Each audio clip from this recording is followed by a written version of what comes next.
ആ ഒരു പേഴ്സൺ യഥാർത്ഥത്തിൽ ഇനി നിങ്ങളുമായിട്ടൊരു റീയൂണിയൻ ആഗ്രഹിക്കുന്നുണ്ടോ ഈ ഒരു ജന്മത്തിൽ, ഇനിയൊരു ഫ്യൂച്ചറിൽ എന്നതാണ് നമ്മൾ, അല്ലെങ്കിൽ എത്രയും പെട്ടെന്ന് തന്നെ ഈ ഒരു പേഴ്സൺ നിങ്ങളുമായിട്ട് നിങ്ങൾ ആഗ്രഹിക്കുന്ന പോലെ തന്നെ ഒരു റീയൂണിയൻ അവരും ആഗ്രഹിക്കുന്നുണ്ടോ എന്നതാണ് നമ്മൾ നോക്കാനായിട്ട് പോകുന്നത്. ഈ ഒരു വ്യക്തി ശരിക്കും പറഞ്ഞാൽ ഈ ഒരു ബന്ധത്തിൽ ഒരു റീയൂണിയൻ, ഇനിയും ഒരു കൂടിച്ചേരൽ ആഗ്രഹിക്കുന്നുണ്ട്. അവർക്ക് അറിയാം ഈ ഒരു ബന്ധത്തിൽ തിരികെ വന്നാലും പ്രശ്നങ്ങളൊക്കെ അതേപോലെ തന്നെ തുടരും. ഇതൊരു ലൂപ്പ് പോലെ, ഒരു ഓൺ ആൻഡ് ഓഫ് കണക്ഷൻ പോലെ. വീണ്ടും നിങ്ങൾ ഒത്തുചേരുന്നു, വീണ്ടും കുറച്ച് നാൾ നല്ല രീതിക്ക് പോകും, അത് വീണ്ടും പ്രശ്നത്തിലാകും, അത് മനസ്സിന് ഹേർട്ടിങ് രീതിയിൽ എന്താ പറയുക, ഒരുപാട് സങ്കടകരമായിട്ടുള്ള കാര്യങ്ങളൊക്കെ വീണ്ടും റിലേഷൻഷിപ്പിൽ ഉണ്ടാകും. എല്ലാം കൊണ്ടും അവർക്കറിയാം അതത്ര ഈസി ആയിട്ടുള്ള കാര്യമല്ല, അതിൽ വീണ്ടും പ്രശ്നങ്ങൾ ഉണ്ടാവും എന്നറിയെങ്കിലും അവരുടെ സ്വസ്ഥതയും സമാധാനവും അതിൽ പോകും എന്ന് അറിയുന്നുണ്ടെങ്കിലും അവർക്ക് ഈ ഒരു റിലേഷൻഷിപ്പ് വീണ്ടും ഒരു കൂടിച്ചേരൽ അവർ ആഗ്രഹിക്കുന്നുണ്ട് എന്നതാണ് ഇതിൽ സത്യം. ഓക്കെ, പക്ഷേ ഇപ്പം പെട്ടെന്ന് അവരിതിലേക്ക് വരാൻ ആഗ്രഹിക്കുന്നില്ല എന്നതാണ് വേറൊരു സത്യം. അതായത് അവർക്കൊരു ഗ്യാപ്പ് വേണം. ഇപ്പോൾ കുറേ നാളുകളായിട്ട് റിലേഷൻഷിപ്പിൽ ഞാൻ പറഞ്ഞു, ഫസ്റ്റ് തന്നെ പറഞ്ഞു, ഫുൾ ഓഫ് നെഗറ്റിവിറ്റി ആയിരിക്കും. ഒരു ബാലൻസ് നിങ്ങൾക്ക് റിലേഷൻഷിപ്പിൽ കിട്ടുന്നുണ്ടായിരിക്കില്ല. മിണ്ടിയ പ്രശ്നമായിരിക്കും, അല്ലെങ്കിൽ ഒന്ന് സംസാരിച്ച് വരുമ്പോഴേക്കും അതിൻ്റെ ഒരു 5 മിനിറ്റോ 10 മിനിറ്റോ കഴിയുമ്പോഴേക്കും വീണ്ടും അഗൈൻ പ്രശ്നങ്ങളായിരിക്കും, എന്തെങ്കിലുമൊക്കെ കാര്യങ്ങൾ പറഞ്ഞുകൊണ്ട്. അതാണ് മെയിനായിട്ട് ഇവിടെ കാണിക്കുന്നത്. അതിനൊരു മാറ്റം ആൾ ആഗ്രഹിക്കുന്നുണ്ട്. അപ്പോൾ ചെറിയ രീതിയിലൊരു ഗ്യാപ്പ് കൊടുത്താൽ പിന്നീട് അതൊരു തിരിച്ചുവരവാകുമ്പോൾ അത്തരത്തിലുള്ളൊരു കാര്യങ്ങളൊന്നും അവിടെ ഉണ്ടായിരിക്കില്ല എന്ന് വിചാരിക്കുന്നു.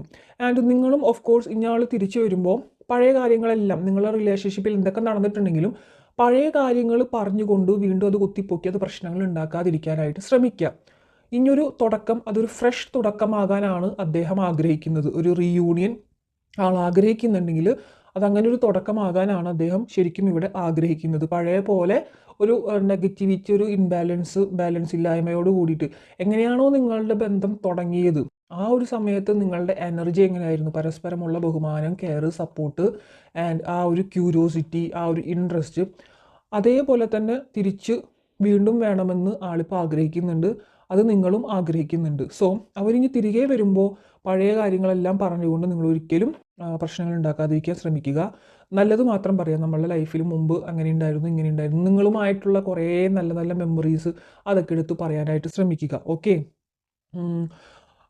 ഇവിടെ എന്തായാലും ഒരു ഓൺ ആൻഡ് ഓഫ് കണക്ഷനായിട്ടാണ് കാണിക്കുന്നത് ഈ ഒരു റിലേഷൻഷിപ്പ്. ഇടയ്ക്ക് നല്ലൊരു സ്നേഹത്തിൽ വരും, നല്ല രീതിയിലേക്ക് സംസാരിക്കും, ഇടയ്ക്ക് ഒട്ടും തന്നെ മൈൻഡില്ലാത്തൊരവസ്ഥ, ഒട്ടും എന്താ പറയുക, ഒരു ഗ്യാപ്പ് കാണിക്കുന്ന ഒരവസ്ഥ, അല്ലെങ്കിൽ ഫുൾ ഓഫ് പ്രശ്നങ്ങൾ, അത് സ്റ്റാർട്ട് ചെയ്യുമ്പോൾ തന്നെ അറിയാം നിങ്ങൾക്ക്, ഇതിൻ്റെ ആ ഒരു നല്ലൊരു സമയം കഴിഞ്ഞു, ഇത് വീണ്ടും ഒരു നെഗറ്റിവിറ്റിയിലേക്കുള്ളൊരു പാതയിലേക്ക് പോവുകയാണെന്നുള്ളത് നിങ്ങൾക്ക് തന്നെ മനസ്സിലാവുന്നുണ്ടായിരിക്കണം.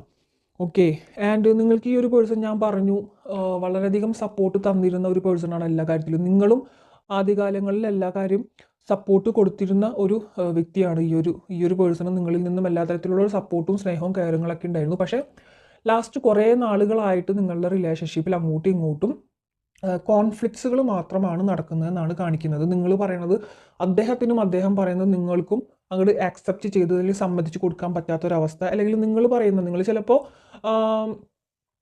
ഈ ഒരു റിലേഷൻഷിപ്പിൽ കൂടുതലും ഇൻവെസ്റ്റ് ചെയ്തിട്ടുണ്ടായിരിക്കണം. അപ്പോൾ നിങ്ങളുടെ ഒരു തോട്ട് എന്ന് പറയുന്നത് നിങ്ങൾ റിസ്ക് എടുക്കുന്ന പോലെ, അല്ലെങ്കിൽ നിങ്ങൾ ഈ ഒരു റിലേഷൻഷിപ്പിന് കൊടുത്തിട്ടുള്ളൊരു ടൈം ഇൻവെസ്റ്റ്മെൻറ്റ് പോലെ അദ്ദേഹം ഈ ഒരു റിലേഷൻഷിപ്പിന് വാല്യൂ കൊടുക്കുന്നില്ല, അല്ലെങ്കിൽ ഇത് കൊടുക്കുന്നില്ല എന്നുള്ളൊരു വല്ലാത്തൊരു എന്താ പറയുക, ഒരു ദേഷ്യം അല്ലെങ്കിൽ ഒരു സങ്കടം നിങ്ങളുടെ ഉള്ളിലുണ്ട്. ആ സങ്കടം അതൊരു ദേഷ്യമായിട്ട് മാറുന്നുണ്ടായിരിക്കണം നിങ്ങൾക്ക് പലർക്കും ഈ ഒരു റിലേഷൻഷിപ്പിൽ. അതാണ് മെയിനായിട്ട് കാണിക്കുന്നത്. ആൻഡ് നിങ്ങൾക്ക് ഈ ഒരു റിലേഷൻഷിപ്പ് ഒരു മാജിക് സർക്കിൾ പോലെയാണ്. അതൊരു മാജിക്, അല്ലെങ്കിൽ എന്തോ ഒരു മാജിക് വേൾഡിൽ വന്ന പോലെയാണ് ഈ ഒരു റിലേഷൻഷിപ്പ് എന്ന് പറയുമ്പോൾ. നിങ്ങൾക്ക് പെട്ടെന്ന് തന്നെ കണക്റ്റഡ് ആയിട്ടുള്ള 2 വ്യക്തികളായിട്ടാണ് കാണിക്കുന്നത്. ഓക്കെ, ആൻഡ് ഞാൻ പറഞ്ഞു ഇവിടെ ഒരുപാട് പേർക്കൊരു പാസ്റ്റ് ലൈഫ് കണക്ഷൻ കാണിക്കുന്നുണ്ട്, പൂർവ്വജന്മത്തിലെ കണക്ഷൻസ്. അതുകൊണ്ട് തന്നെ നിങ്ങൾ വിചാരിച്ചാൽ പോലും പെട്ടെന്ന് ഈ ഒരു റിലേഷൻഷിപ്പിൽ നിന്ന് പുറമേക്ക് കടക്കാനായിട്ട് പറ്റുന്നുണ്ടായിരിക്കില്ല. ആൻഡ് ഒരുപാട് സീക്രട്സുകൾ ഒളിഞ്ഞിരിക്കുന്ന ഒരു റിലേഷൻഷിപ്പ് എന്നും വേണമെങ്കിൽ നമുക്കിത് പറയാം. നിങ്ങൾ തന്നെ അറിയാത്ത പല കാര്യങ്ങളും ഈ റിലേഷൻഷിപ്പ് ചുറ്റപ്പെട്ടുണ്ട്. ഞാൻ പറഞ്ഞു മുൻജന്മത്തിലെ കാര്യങ്ങൾ, ആ മുൻജന്മത്തിലെ പല കാര്യങ്ങളുമായിട്ടാണ് നിങ്ങൾ ഈ ഒരു പേഴ്സണുമായിട്ട് ഇപ്പോൾ കണ്ടുമുട്ടിയിട്ടുള്ളത്. അതിൽ സീക്രട്സ്, നിങ്ങൾ തന്നെ അറിയാത്ത ഒരുപാട് കാര്യങ്ങൾ ഈ ഒരു റിലേഷൻഷിപ്പിൽ ഒളിഞ്ഞു കിടക്കുന്നുണ്ട്. ഓക്കെ, ആൻഡ് ഇപ്പോൾ ഈ ഒരു സ്റ്റേജ്, ഈ ഒരു സപ്രഷൻ സ്റ്റേജ് ക്ലെൻസിങ് സ്റ്റേജ് ആണെന്നാണ് യൂണിവേഴ്സ് പറയുന്നത്.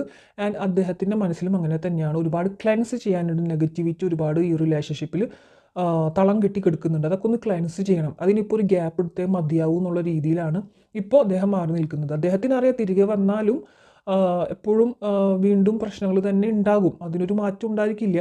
പക്ഷേ എങ്കിലും ഈ ഒരു റിലേഷൻഷിപ്പിലേക്ക് കൂടിച്ചേരാൻ തന്നെയാണ് ആളുടെ ആഗ്രഹം എന്ന് പറയുന്നത്. കാരണം ആൾക്ക് എന്താ പറയുക, ഒരു അവർക്ക് ഫ്രണ്ട്സും കാര്യങ്ങളൊക്കെ ഉണ്ടെങ്കിൽ തന്നെ നിങ്ങൾ അവരുടെ കൂടെ വേണം എന്നുള്ളത് അവരുടെ ഒരു ആവശ്യമായി മാറുകയാണ് ഇപ്പോഴത്തെ കറൻ്റ്ലി ഉള്ളൊരു എനർജിയിൽ അങ്ങനെ മാറിക്കൊണ്ടിരിക്കുകയാണ്.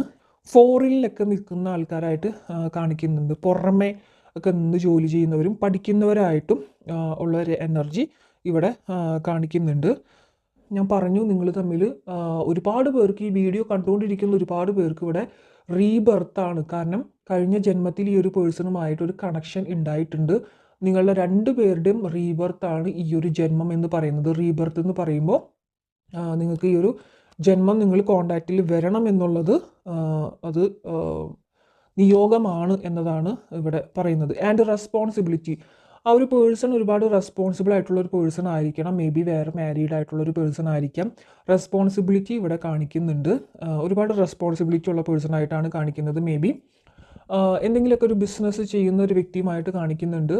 ബിസിനസ് അല്ലെങ്കിൽ നല്ല ഒരു പദവിയിലൊക്കെ ഇരിക്കുന്ന ആളുകൾ, എല്ലാവർക്കും അല്ലാട്ടോ, ഞാൻ കുറച്ച് പേർക്കായിട്ടാണ് പറയുന്നത്. ആദ്യമെല്ലാം നിങ്ങൾ ഈ ഒരു റിലേഷൻഷിപ്പിൽ കുറേ ബൗണ്ടറീസ് ഒക്കെ വെച്ചിട്ടുണ്ടായിരിക്കണം. പക്ഷേ ഇപ്പോൾ അതൊന്നുമില്ല. നിങ്ങളുടെ വാതിൽ എപ്പോഴും ആ ഒരു പേഴ്സണിന് വേണ്ടിയിട്ട് ഓപ്പൺ ആണ് എന്നതാണ് പറയുന്നത്. ആൻഡ് ഇൻറ്റൻഷൻ വാണ്ട്, ഒരുപാട് ആഗ്രഹിക്കുന്നുണ്ട് നിങ്ങളൊരു റിലേഷൻഷിപ്പ് പണ്ടത്തെ പോലെ ഒന്ന് ആയി കിട്ടിയിരുന്നെങ്കിൽ, ആ ഒരു പണ്ടത്തെ രീതിയിൽ ആ ഒരു വളരെ തീവ്രമായിട്ടുള്ളൊരു ലവ് കെയർ സപ്പോർട്ടൊക്കെ ഈ റിലേഷൻഷിപ്പിൽ ഇനിയും തിരികെ വന്നിരുന്നെങ്കിൽ എന്ന് നിങ്ങളെപ്പോലെ തന്നെ അദ്ദേഹവും ആഗ്രഹിക്കുന്നുള്ളതായിട്ട് കാണിക്കുന്നുണ്ട്. ഇവിടെ ഒരുപാട് പേർക്ക് ഫെമിനിൻ എനർജി കൂടുതലായിട്ട് കാണിക്കുന്നുണ്ട്. ലേഡീസ് ആയിരിക്കാം കൂടുതലും ഈ ഒരു വീഡിയോ വാച്ച് ചെയ്യുന്നത്. ആൻഡ് നിങ്ങൾ ലേഡി ഗോഡിനെ പ്രാർത്ഥിക്കുന്നുണ്ടായിരിക്കാം. ലേഡി ഗോഡിനെ പ്രാർത്ഥിക്കുന്നില്ലെങ്കിൽ പ്രാർത്ഥിക്കുന്നത് നന്നായിരിക്കാം. കാളിദേവിയോ അങ്ങനെയുള്ള പാർവതി ദേവി അവരെയൊക്കെ ഒന്ന് പ്രാർത്ഥിക്കുന്നത് നന്നായിരിക്കാം. കാരണം അവരുടെ ബ്ലെസ്സിങ്സ് നിങ്ങൾക്ക് ഈ ഒരു റിലേഷൻഷിപ്പിൽ വളരെയധികം പ്രയോജനകരമാകുമെന്ന് കാണിക്കുന്നുണ്ട്. ഈ ഒരു റിലേഷൻഷിപ്പ് പഴയ പോലെ ആകാനായിട്ട് നിങ്ങൾ വേണമെങ്കിൽ മാനിഫെസ്റ്റേഷൻ കാര്യങ്ങളൊക്കെ ചെയ്യുന്നുണ്ടായിരിക്കാം. ഈ ഒരു പേഴ്സണിൽ നിന്നും ഇത് എക്സ്ട്രാ മാരിറ്റൽ റിലേഷൻഷിപ്പായിട്ട് കാണിക്കുന്നുണ്ട്. ആൻഡ് ഓഫ് കോഴ്സ് അവരിൽ നിന്നും നിങ്ങൾക്ക് പ്രഗ്നൻസി 1 ടൈം എങ്കിലും ആയതായിട്ടും കാണിക്കുന്നുണ്ട്. ആൻഡ് അബോർഷൻ ചെയ്തതായിട്ടും കുറേ പേർക്ക് ഇവിടെ കാണുന്നുണ്ട് കേട്ടോ. നിങ്ങളിപ്പോൾ വിചാരിക്കുന്ന പല കാര്യങ്ങളും ആ ഒരു പേഴ്സണും വിചാരിക്കുന്നു. നിങ്ങൾക്ക് അങ്ങോട്ടും ഇങ്ങോട്ടും ഒരു ടെലിപ്പതിക് കണക്ഷൻ, നിങ്ങൾ എന്താണോ വിചാരിക്കുന്നത് അതേസമയം ആ ഒരു പേഴ്സണും അവിടെ വിചാരിക്കുന്നുണ്ടായിരിക്കാം. അതല്ലെങ്കിൽ നിങ്ങളെ തോട്ട്സ് നിങ്ങൾ പറയുന്നതിന് മുമ്പ് തന്നെ അവർ ഇങ്ങോട്ട് ചിലപ്പം നിങ്ങൾ ആ ഒരു കാര്യം ഇങ്ങനെ ഉണ്ടായിരുന്നു അല്ലെങ്കിൽ ഇങ്ങനെ ഒരു കാര്യം ഉണ്ടെന്നുള്ള കാര്യം പറയാൻ വന്നിട്ടുണ്ടായിരിക്കും. അപ്പോൾ നിങ്ങളും വിചാരിക്കും, അയ്യോ ഞാൻ പറയാനായിട്ട് വിചാരിച്ചതായിരുന്നു. അങ്ങനെയൊക്കെ വന്നിട്ടുള്ളവരുണ്ട്. ആൻഡ് എയർ സൈൻ ഇവിടെ നന്നായിട്ട് കാണിക്കുന്നുണ്ട്. Imagination is very important. നിങ്ങൾക്ക് ഇപ്പോൾ വളരെയധികം നെഗറ്റീവ് തോട്ട്സുകളാണ് നിങ്ങളുടെ ഒരു ഇപ്പോൾ പോയിക്കൊണ്ടിരിക്കുന്ന സിറ്റുവേഷനിൽ. നെഗറ്റീവ് തോട്ട്സ്, ഓവർ തിങ്കിങ്, അതാണ് ഇപ്പോൾ പോയിക്കൊണ്ടിരിക്കുന്നത്. സോ എന്താണോ നിങ്ങൾ ഇമാജിൻ ചെയ്യുന്നത് അതായിരിക്കും നിങ്ങളിലേക്ക് അട്രാക്റ്റഡ് ആവുക എന്നാണ് കാണിക്കുന്നത്.